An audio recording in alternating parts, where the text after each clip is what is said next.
हरे कृष्ण। आप सभी का स्वागत है फिलोसॉफिकल सीरीज में। मैं हूँ श्री चैतन्य चंद्रदास। एक बार हिज होलीनेस राधानाथ स्वामी महाराज ये उनकी स्टोरी बताते हैं। जब वो गंगा के तट पे एक बार बैठे थे, गंगा बह रही थी। ये घटना हुई हरिद्वार में, जहाँ पे गंगा बहती है। और राधानाथ महाराज तभी बहुत यंग थे और वो तट पे बैठ के ध्यान लगा रहे थे, मेडिटेशन कर रहे थे। उस समय उन्होंने देखा कि एक बड़ा जो ईगल यानी बाज वो ऊपर से घूम रहा है, उनके सर के ऊपर से घूम रहा है। तो महाराज ने देखा कि ये क्या कर रहा है इतना बड़ा ईगल। उनके आंखें एकदम हरी कलर की आंखें, और वो नदी के अंदर कुछ देख रहा था, झांक रहा था ऊपर से, बहुत ऊपर से गंगा के अंदर कुछ तो देख रहा था। और कुछ समय गोल गोल गोल घूम रहा था। तो महाराज देख रहे थे और फिर थोड़े ही देर में वो जो बाज है, ईगल, तुरंत नीचे आके नदी के अंदर चला जाता है। और नदी के अंदर चला जाता है और थोड़े से ऐसे एकदम कुछ तो होता है उधर। और फिर वो थोड़ी देर के बाद बाहर आता है, इतना बाज, और क्या रहता है उसके पंजों में? बड़ा मछली, इतना 1 फुट बड़ा मछली होता है।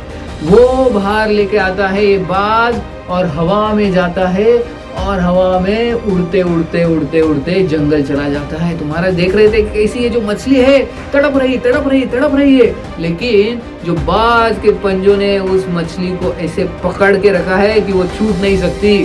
और अल्टीमेटली वो बाज उसको जंगल में लेके चला जाता है और फिर उसको खाता है। हमारा जिससे बहुत बढ़िया लेसन बोलते हैं कि इससे क्या सीख सकते हैं इस इंसिडेंट से।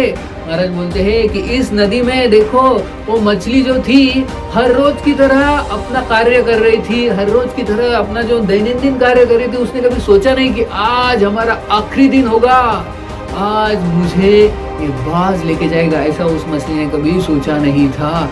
ये सब अचानक हो गया।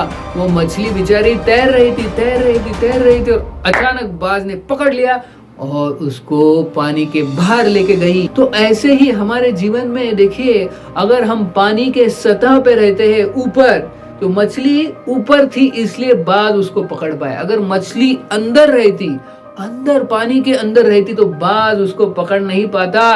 तो जैसे हम भी अगर भक्ति में ऊपर ही भक्ति करेंगे, अंदर नहीं जाएंगे भक्ति के, डीप सीरियस और सिंसियर जब तक नहीं होंगे, अगर हम ऊपर से भक्ति करेंगे तो हमें माया तुरंत पकड़ लेंगी, उस बाज की तरह, उस ईगल की तरह।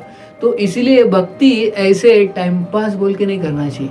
भक्ति बहुत सीरियसली करनी चाहिए, सिंसियरली करनी चाहिए। इसलिए भक्ति सिद्धांत सरस्वती ठाकुर हमेशा कहते थे कि your sincerity and seriousness will take you back home, back to Godhead. तो अगर हमें भगवत धाम जाना है इसी जन्म में, तो हमें सीरियस और सिंसियर बनना पड़ेगा। हमें भक्ति में डीप जाना पड़ेगा, हमारे साधना में, हमारे प्रचार में डीप जाना पड़ेगा। तब हम माया से बच सकते हैं। अगर ऊपर की भक्ति करेंगे इस मछली की तरह, तो वो बाज तुरंत आके पकड़ के लेके जाएगी, माया हमें लेके जाएगी पकड़ के। तो हमें इसलिए भक्ति में सिंसियर और सीरियस होना चाहिए। बहुत बहुत धन्यवाद। हरे कृष्ण।